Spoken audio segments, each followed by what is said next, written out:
Hi, welcome to our channel of IGNOU Audio Books. Indira Gandhi National Open University, School of Continuing Education, Bachelor's Degree Program, Elective Course, Gender Studies, BGSE 001 Gender Sensitization, Society, Culture and Change, Block 1 Conceptualizing Gender. Unit 3 Masculinities. 3.1 Introduction. Women's movements first started with women as leaders and the recipients of the outcomes of the struggle, both in the society and in the field of academics. The pace of change was found to be slow, and it was like looking at one side of a coin. It was realized that it is important to include men in the process of women's empowerment. For this, it is imperative to understand masculinity and its effect on women and men to bring about change in gendered societal attitude and expectations in society. In this unit, we will start with a discussion on why a course on gender sensitization needs to talk about masculinity and masculinities, how men and women are affected by these concepts. Then, you will read about how masculinity is defined, its forms and construction, its relationship with patriarchy, violence, and sexuality. The last section of the unit will focus on role of media in construction of masculinity, followed by conclusion. Let us now go through the objectives of reading this unit. 3.2 Objectives. After reading this unit, you will be able to times define and explain construction of masculinities. Times describe linkage between masculinities, patriarchy, violence and sexuality, and times discuss forms of masculinities and their impact on men and women in different societies. 3.3 Why talk of masculinity? Boys and men learn appropriate gender roles and behaviors that are in agreement with masculine expectations of the society in which they perform or live. Boys from their early childhood get messages about what it means to be a boy.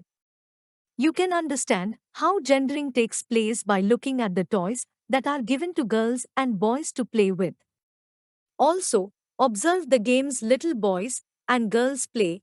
What roles do each of them take up? You find it to be a natural extension of their gender roles that they see unfolding in the family and outside of it in the society. Let us take a look at what Kamla Bhasin has to say. Times gender issues are not issues related to women only. Femininity doesn't exist in isolation from masculinity. Women are subordinated because men are able to dominate them. Times men and boys also suffer from stereotyping that emerge from a patriarchal culture that make them the protector and provider of not only the women but the whole family. This patriarchal expectation needs to be interrogated. This needs to be understood in the context of how masculinities are constructed in any society. Times men are also subjected to hierarchical power relations that a certain kind of masculinity promotes. For example, gentle boys and men are sexually exploited by stronger and macho men boys.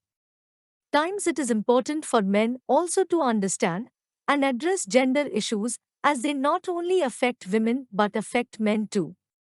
Times socio-economic changes in contemporary times have led to changes in gender roles and relations. It has shaking stereotypical patriarchal notions which are difficult for the men to accept.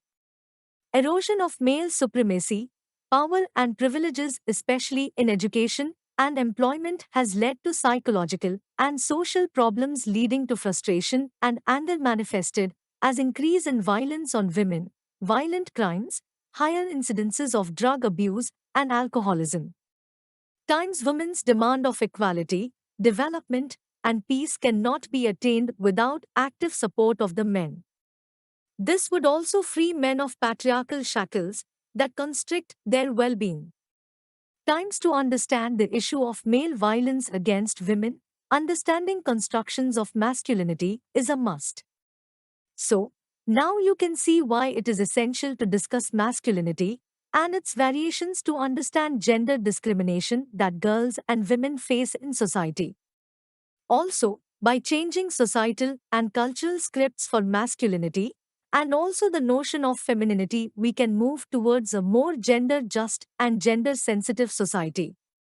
Let's now read how masculinity is defined. 3.4 Definition of masculinity. The word masculinity is the noun form of masculine, which means having qualities or appearance traditionally associated with men, especially strength and aggressiveness. That is, masculinity is primarily associated with traits and qualities which are socially defined and built. Thus, masculinity is social definition given to attributes of men and boys in a given society or culture. Like gender, masculinity too is a social construct.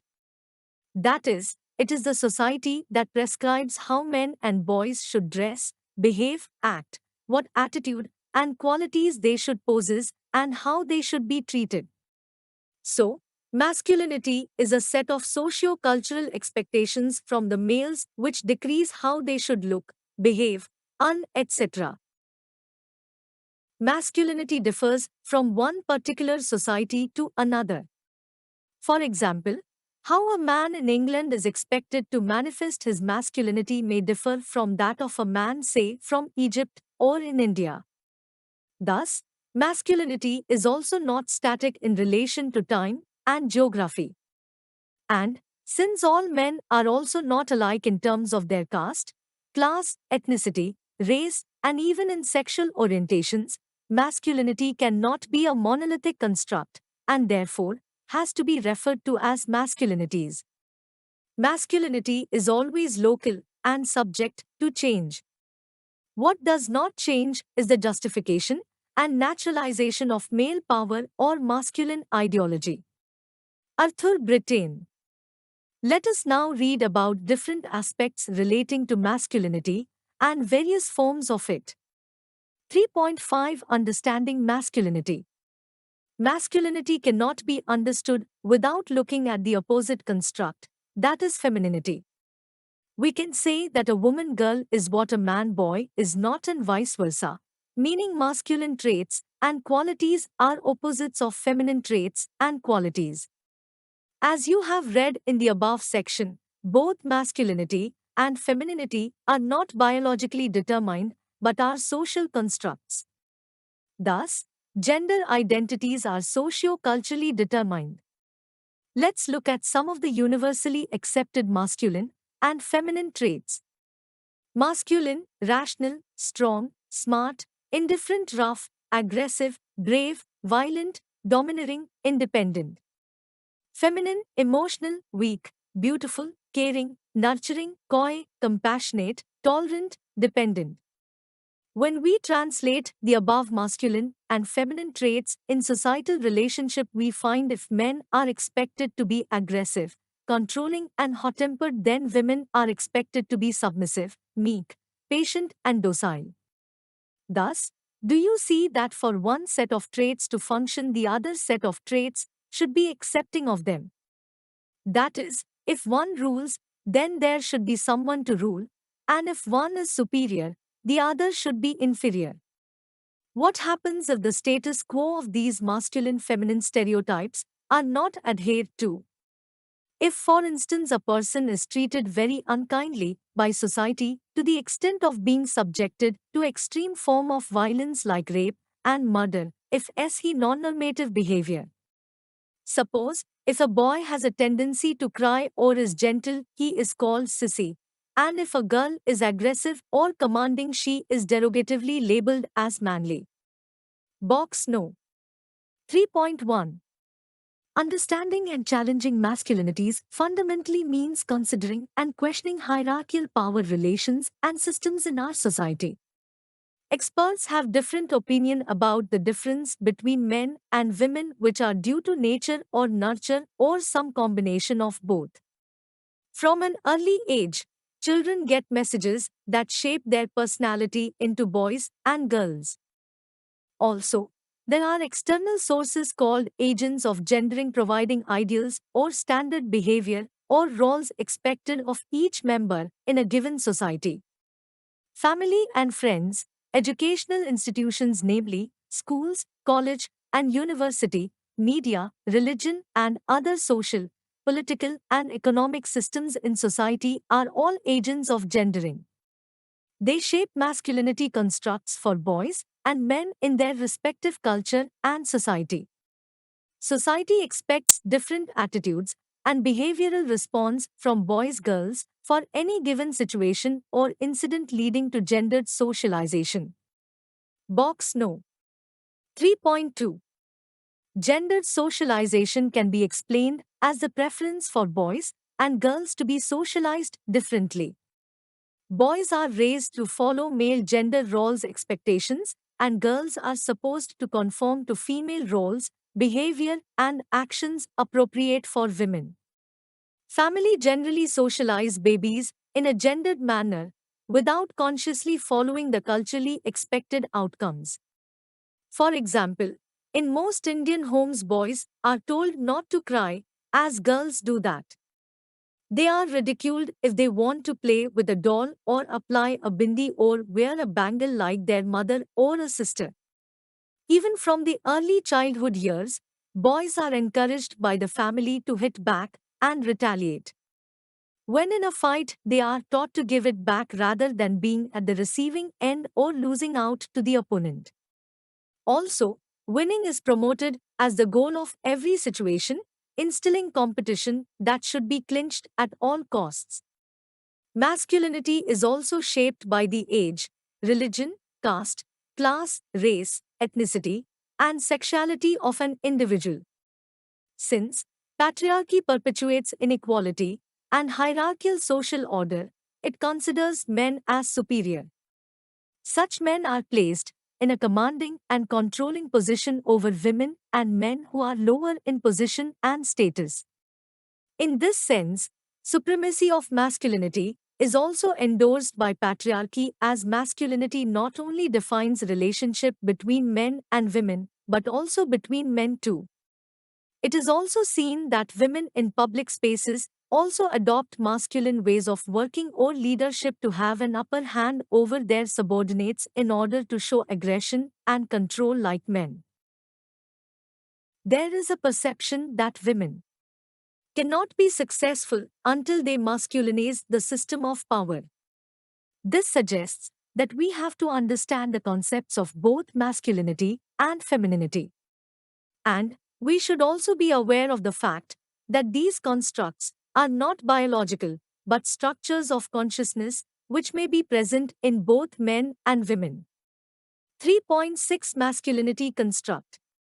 It is a myth that masculinity is biological, that men possess masculine characteristics as a result of their physiology, or it is a play of hormones. Then we will have to believe that all men are domineering, aggressive, short, hot-tempered, and violent, and none of them can be different as they have the same biological makeup. But we do find men who don't have many of these traits. Also, just think why a man who is domineering or violent with his wife is so timid and fearful in front of his boss. This goes to show that men depict typical masculine behavior, where they have a position of power and influence, and bend over to so-called feminine attributes when they are in subordinate positions.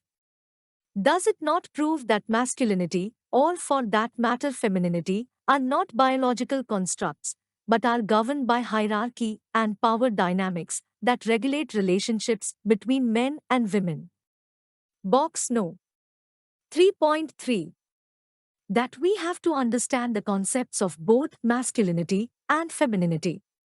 And we should also be aware of the fact that these constructs are not biological, but structures of consciousness which may be present in both men and women.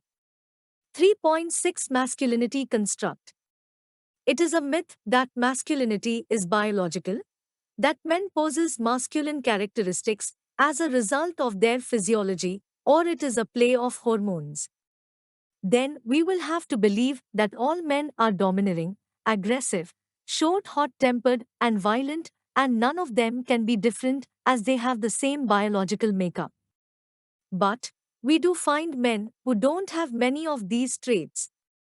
Also, just think why a man who is domineering or violent with his wife is so timid and fearful in front of his boss. This goes to show that men depict typical masculine behavior where they have a position of power and influence and bend over to so called feminine attributes when they are in subordinate positions. Does it not prove that masculinity, or for that matter femininity, are not biological constructs, but are governed by hierarchy and power dynamics that regulate relationships between men and women? Box No. 3.3. Masculinism is an approach that believes in and justifies male superiority and domination. It refers to observance and promotion of opinion, attitude, values, behavior, and traits distinctive of men. Androgyny is the state of having traits appearance of both male and female genders. The following section, you will read about different forms of masculinities. 3. 7 forms of masculinities. Cornell, 1995, discusses the following forms of masculinities. Times hegemonic masculinity is a form of masculinity that is dominant, expresses a successful strategy for domination of women and men. Cornell refers to it as a culturally authoritative form of masculinity that supports the dominance of men and the subordination of women demanding total submission. It is also constructed in relation to various other masculinities that are affected by class, caste, race, and sexuality. Although it is the dominant form of masculinity, but only a few men can actually meet the standards, necessitating emergence of multiple masculinities, as discussed below. Times subordinated masculinity. There are gender relations of dominance and subordination between groups of men too. For example, gay men are subordinated to straight men by many practices, behavior, attitudes. Gay men face cultural and economic exclusion too, and are a target of street violence, workplace discrimination, and personal boycotts. Such oppression makes homosexual masculinities come at the bottom of the gender hierarchy among men. Gay masculinity is the most conspicuous, but it is not the only subordinated masculinity. Some heterosexual men and boys too are target of ridicule when abused as sissy, nerd, geek, mama's boy, etc., as they portray an impression of feminine traits. Times complicit masculinity. The number of men who practice hegemonic pattern of masculinity, behavior, and attitude in totality is always very small. But majority of men gain from this hegemonic form as a sort of spillover bonus. Here, there is no risk or fear of bearing the brunt of being in the forefront of hegemonic masculinity, but these men get the advantage indirectly. Thus, they are complicit in this masculinity since it helps them to draw upon the advantage men in general gain from overall subordination of women in society. Times marginalized masculinity. Here is the interplay of gender with other structures such as class, race, or caste that creates further hierarchical relationships amongst masculinities. It is a relational situation between the masculinities in dominant and subordinated classes, castes, or ethnic groups. Take the following exercise to assess your learning of last few sections. Check your progress. 1. What is masculinity? 2. List different forms of masculinities. Let us now look at important linkage, that is between patriarchy and masculinity. 3.8 Patriarchy and masculinity. Patriarchy and masculinity are closely linked. Both emerged in 1960s as a result of theorizing male dominance. Patriarchy, as you have already read in the earlier unit, is systematic domination by men over women and over other men. Also, patriarchy is predominantly carried out through societal institutions and structures, while masculinities are the range of alternative ways in which male gender relations are expressed. Also, it is mostly confined to actions behavior of an individual or a small group of individuals. For example, we can say that the family, as an institution, is patriarchal while the head of the family, supposedly a male, may be portraying hegemonic masculinity. Very often, patriarchy and masculinity are interchangeably used, though both are different in orientation and in terms of the concepts involved. But many of the traditionally associated negative traits of masculinity, like aggression and domination, are functions of patriarchy. Patriarchy may represent the imbalanced expression of masculinity. In fact, the purpose of understanding masculinity is to free men from the shame of patriarchal autocracy and the resulting fear of lacking masculine experiences. Patriarchy prescribes social world of power and subordination in which men are forced to compete if they want to benefit from their inherited masculinities. When patriarchal notions are confronted, hegemonic masculinity shifts to preserve power. Men unequally share the fruits of patriarchy. Hegemonic masculinity in India is influenced by class, caste, and heterosexuality. It is constructed in relation to femininities and to various subordinated masculinities, which are again associated with lower status in society, and non-normative sexualities, as in case of working class, Dalits or homosexuals. Box No. 3.4. Look in the screen. In the following section, read about linkage between masculinity and violence against women. 3.9 Masculinity and violence against women. Men are expected to be in control of their women. Thus, it is no wonder that by marrying a woman, her husband, supposedly her master, thinks that he has a right to lose his temper or beat her up to keep her in control. Interestingly, many women do accept that there is nothing wrong if their husband uses violence on them for non-compliance of his demands. This is because of social conditioning of women. Violence is mostly imposed by men on women to show their domination and supremacy. It is accepted in many societies as men who are violent with women get away with it. Violence keeps women subordinated and also under societal control. Several national surveys have shown that domestic violence is highly prevalent in Indian society, and as many as 50% of married women report it as a normal part of their married life. The more disturbing finding of these researches is that domestic violence is not private. It is known to the community but is ignored as it is considered as a family's private affair. Research also shows that domestic violence plays an important role in gendering of boys and girls in the family.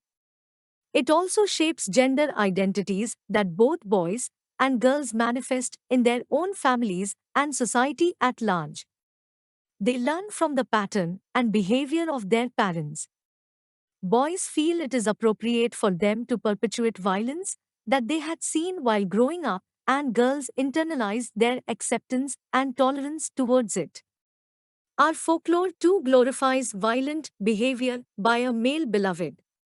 Thus, in patriarchal societies, violence and aggression in men are justified as markers of masculinity. Men are expected to be the providers and protectors of women and children in the family. Thus, they consider it their duty to discipline their family members so as to guard the honor of the family community. Box No. 3.5. If we want to reduce violence, conflict, and wars, if we want peace, if we want meaningful relationships, and if we are really interested in sustainable development, we will have to understand men and masculinity. Further, we will have to develop partnership between boys men and girls women in order to achieve gender justice. Women can and may have to lead the movement, but men must be made to join in large numbers. Kamla Bhasin. Let us now look at how sexuality and masculinity are interlinked. 3.10 Sexuality and masculinity. You have learnt that masculinity represents aggression, domination, and control. Then, it is quite natural that masculinity affects all interactions and relationships, including sexual relations. Male sexuality, aggression, and violence are connected in many ways. An example of this is language and expressions used by men. You will notice that all expletives used by men have sexual connotations, and men use them so naturally for just about everything they do or not like to do or are angry about. Men, in their mind, take sex as a controlling mechanism, and women who refuse to respond or submit to sexual advances, at times, face terrible consequences. You must have also read in the newspapers about several incidents of acid attacks on young women who resist sexual advances by the perpetrator professing that if he cannot possess them, nobody else should be able to do so. Violent male sexuality is also responsible for sexual harassment. For a detailed discussion, read Unit 16 of Block 5 of this course, that takes place in public spaces like roads, public transport, educational institutions, and offices. Men commit rape to punish a woman. Look at the Nirbhaya rape case, where the woman was brutally raped as punishment, presumably for staying out at night with a man, and her friend was also beaten up for being out with a woman. Thus, rape is the most gruesome consequence of link between masculinity, sexuality, and violence. It has been widely used as a weapon in wars, holocausts, and communal riots to punish men and women of affected communities or nations. Violent masculinity make women pay for everybody's sins, but especially for the cardinal sin of being born a female, writes Bhasin, 2004, pg. 32. Violence against men by other men is also rampant and on the rise in contemporary societies. It is very damaging and self-perpetuating. There is evidence to show those boys who are violated and abused in their childhood are more likely to be violent and aggressive in their adulthood. Most of the men involved in crimes are found to have been subjected to childhood victimization and violence. This is how the vicious cycle continues. It is the notion of masculinity that push boys and men to be muscular and forceful. Hence, it is important to understand how delinquency, crime, and masculinity are linked and manifested in real-life situations in the form of street fights, extortions, land and sex deals, and other activities of underworld mafia. Box No. 3.6. Along with the male's greater aggression in other fields, goes his aggression in the sphere of sexuality. Males generally initiate sexual contact. The female's sexuality is supposed to be in her receptiveness, extending it to the whole structure of feminine personality as dependent, passive, unaggressive, and submissive. And Oakley, 1985. Let us read how media reinforces notions of masculinity and also femininity. 3.11 Role of media. Media is another gendering agent that reinforces the notion of both femininity and masculinity. Electronic media, especially, has a powerful influence in constructing notions of femininity and masculinity. It makes statements about what to wear, how to talk, and how to behave in the family, community, and the society at large. For example, media projects men as aggressive and macho. Do you know there was an era of angry young man cliché in the film industry? The Hindi film Mard depicts how a society deals with the gendering of boys and make them construct their hegemonic masculinity by showing aggression and adopting violent behavior. Another recent film, NH10 2, makes a very poignant portrayal of hegemonic masculinity by perpetuating violence to save family honor not only on the sister and her fiancé, but also on those who support the so-considered erring girl and her beloved. Our advertisements do reinforce gender stereotypes of masculinity and femininity. Male aggression and power is appreciated and idealized, for example, when a man rides a motorbike at high speed in slush, on mountains, or jumps from high mountains and building to demonstration his toughness. The disclaimer that is run before the advertisement is hardly noticeable, put to just complete the legal formality, but the otherwise rough display of power is in the face of the viewer. You must be knowing that there is channel that is dedicated to showing wrestling all the time, and WWF is such a craze with young boys that they put up pin-ups and also bash up weaker boys emulating their WWF heroes. Look at the serials or soap operas that are aired on our TV channels. The older men are shown as providers and protectors, while the young ones are seen indulging in violence, both with men and women in different forms and intensity. Watching these media images on TV, boys learn to accept aggressive masculinity as a norm.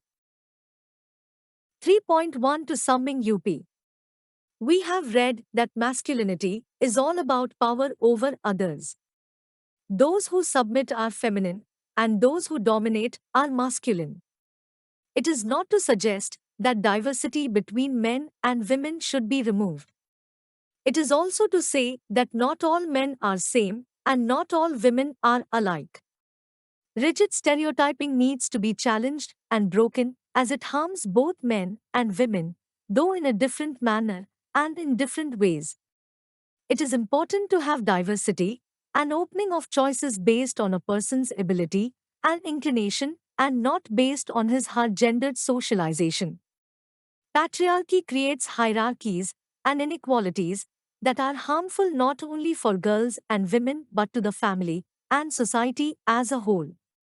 Thus, society's categorization of what is masculine-feminine is unrealistic as it may not capture what many men and women truly feel, but how they are expected to feel. So, there is a need to redefine masculinity and also femininity for any progressive society. 3.13 Keywords. National Sample Survey Organization, NSSO, Ministry of Statistics and Program Implementation is a nodal ministry to conduct NSSO for large-scale sample surveys in diverse fields on all India basis. 3.14 Unit N Questions. 1. Define masculinity. 2. Why do we have multiple masculinities in society? 3. Write a note on relationship between masculinity and violence. 4. Explain how agents of gendering shape masculinities in any society. Thank you for watching. We will see you in the next video with the next chapter.